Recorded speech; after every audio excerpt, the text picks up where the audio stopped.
SNL, which is NBC, which is owned by I don't even know what mega corporation these days, had Elon Musk on to host. I'm sure you might have seen some of this, Zuby, or at least seen the coverage of it. And here's what Joe Rogan and Dave Chappelle have said about this play. I think whether the people that are complaining that he's going to be on Saturday Night Live, I think what's going on now is like they want someone to be 100% compliant to whatever ideology they're a part of. The woke ideology. And any deviation of that is problematic. Again, like you say, no one can be woke enough. I'm torn because I like a warrior for a good cause, but I'm really into tactics. You're not going to nag people into behaving right in a way that's, in fact, if you continue with this tone, even if you're right, you'll be very hard to hear. What do you think, Zuby? Yeah, funnily enough, I listened to this episode this morning before I knew that we would be talking about it.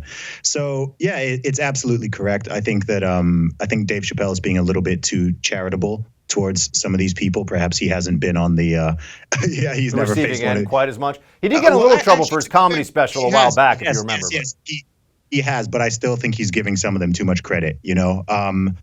Look, I do believe that the majority of people, most people in the world have good intentions, regardless of their socio-political views, et cetera. But what's happened with this whole woke ideology is it's an easy way for people to bully other people whilst pretending that they are the good guys, right? That's why, people use the term social justice warrior. It's a little tongue in cheek. It's, someone who's truly fighting for justice or against some form of unfair discrimination or bigotry, et cetera.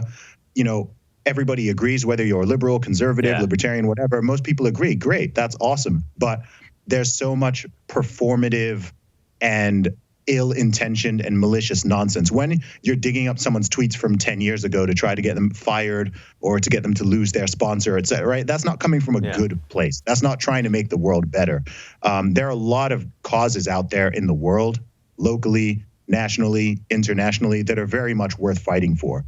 And so I have true respect for people who are actually doing that. But people just going around trying to bully others and, score points, it's a bit like headhunting. That's really what a lot of these people that is what it feels like. That's what it turns into for sure. And, they're not getting the CEO of Disney to step down for the purposes of diversity, but they will get a plumber from Schenectady fired for using the wrong pronoun by accident during a job. That's what actually happens with wokeness.